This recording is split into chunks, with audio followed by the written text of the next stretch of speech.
Dans les vastes étendues du temps, l'histoire de l'humanité est une tapisserie tissée de fils innombrables, restés cachés sous les sables du désert, enfouis sous les cendres volcaniques, ou perdus dans les jungles impénétrables. Pendant des millénaires, ces récits sont restés silencieux, attendant le moment où des mains curieuses et des esprits déterminés les ramèneraient à la lumière. Chaque découverte est une fenêtre ouverte sur un monde disparu, un aperçu fugace de la vie, des croyances et des réalisations de ceux qui nous ont précédés. Ces vestiges ne sont pas de simples pierres ou des artefacts poussiéreux. Ce sont les échos de nos ancêtres, des messages gravés dans la terre elle-même. Aujourd'hui, nous embarquons pour un voyage à travers le globe, non pas pour observer la faune dans son habitat naturel, mais pour déterrer les secrets de notre propre espèce. Au cœur de la vallée des rois en Égypte, en l'an 79 de notre ère, sur les flancs fertiles du Vésuve, la vie romaine battait son plein. Pompéi était une ville prospère, ses forums animés, ses villas luxueuses, ses rues pavées où résonnaient les bruits du quotidien. Mais en une seule journée fatidique, tout s'est arrêté. Le volcan, que l'on croyait endormi, s'est réveillé dans une fureur apocalyptique, ensevelissant la ville et ses habitants sous une épaisse couche de cendres et de pierres ponces.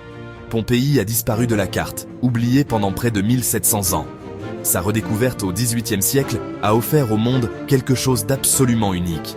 Non pas des ruines érodées par le temps, mais une ville entière, figée dans l'instant même de sa destruction.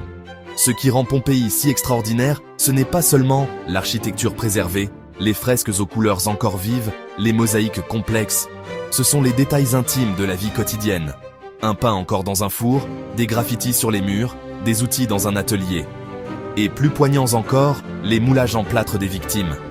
Les archéologues ont découvert que les corps, en se décomposant, avaient pavé laissé des cavités dans la cendre durcie. En y injectant du plâtre, ils ont pu révéler la forme exacte des habitants dans leur dernier moment. Une mère protégeant son enfant, un homme recroquevillé, un chien enchaîné. Pompéi est un mémorial tragique, mais aussi une archive archéologique sans précédent, nous permettant de marcher dans les rues d'une ville romaine comme si elle venait tout juste de s'endormir. Haut dans les Andes péruviennes, à près de 2500 mètres d'altitude, se niche l'une des merveilles du monde. Une cité de pierre construite au sommet d'une crête montagneuse, souvent enveloppée de brume. C'est Machu Picchu, le domaine royal de l'empereur Inca Pachacútec. Abandonné un siècle seulement après sa construction, probablement à cause de l'arrivée des conquistadors espagnols et des maladies, la cité est restée cachée du monde extérieur pendant des siècles. Pendant longtemps, les historiens ont cru que l'agriculture avait précédé la religion organisée. L'idée était que les humains se sont d'abord installés, ont cultivé la terre, puis, avec le temps libre et les ressources ainsi créées, ont construit des temples et développé des rituels complexes. Mais une découverte dans le sud-est de la Turquie a complètement bouleversé cette chronologie. Voici Göbekli Tepe. Datant d'environ 9600 avant Jésus-Christ, ce site est 6000 ans plus ancien que Stonehenge et 7000 ans plus ancien que les pyramides de Gizeh. Il a été construit non pas par des agriculteurs sédentaires, mais par des chasseurs-cueilleurs nomades. Le site est constitué d'une série de grands enclos circulaires. Au centre de chacun se dressent deux immenses piliers en forme de T, pesant jusqu'à 15 tonnes, entourés de piliers plus petits. Ces monolithes sont richement décorés de bas-reliefs représentant une ménagerie d'animaux. Lions, sangliers, renards, serpents, oiseaux. Il n'y a aucune preuve d'habitation permanente sur le site. Il semble que des groupes de chasseurs-cueilleurs de toute la région se rassemblaient périodiquement ici pour construire et utiliser ce qui est aujourd'hui considéré comme le plus ancien temple du monde. La conclusion est stupéfiante. Il se pourrait que ce soit le désir de se rassembler pour des rituels religieux qui ait poussé les humains à s'organiser, à innover et, finalement, à développer l'agriculture pour nourrir les bâtisseurs. La religion pourrait être le moteur de la civilisation et non sa conséquence. Perdu dans l'immensité de l'océan Pacifique, à des milliers de kilomètres de toute terre continentale, se trouve Rapa Nui, l'île de Pâques. Cette petite parcelle volcanique est célèbre pour ses gardiens énigmatiques, les Moai. Près de 900 statues monolithiques colossales, sculptées dans le tuf volcanique, parsèment le paysage.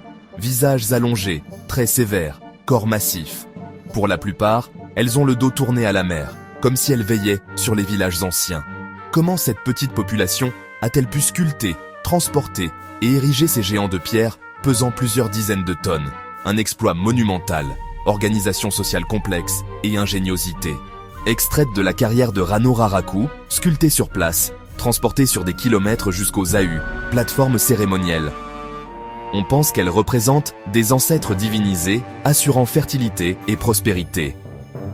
Mais l'obsession des statues a peut-être causé la chute de Rapa Nui. Déforestation massive, érosion des sols, effondrement de l'écosystème, famine, conflits internes. Les Moai restent les témoins silencieux d'une société arrivée au point de rupture. En 1974, des fermiers creusant un puits près de la ville de Xi'an, en Chine, ont fait l'une des découvertes archéologiques les plus spectaculaires du XXe siècle. Ils n'ont pas trouvé d'eau, mais des fragments d'une statue en terre cuite à taille humaine. Ils venèrent de tomber sur la pointe d'un iceberg, une armée souterraine massive, créée il y a plus de 2200 ans pour garder le mausolée de Qin Shi Huang, le premier empereur de Chine. Cette armée de terre cuite est composée de milliers de soldats, fantassins, archers, cavaliers, ainsi que de chars et de chevaux, tous disposés en formation de combat dans d'immenses fosses.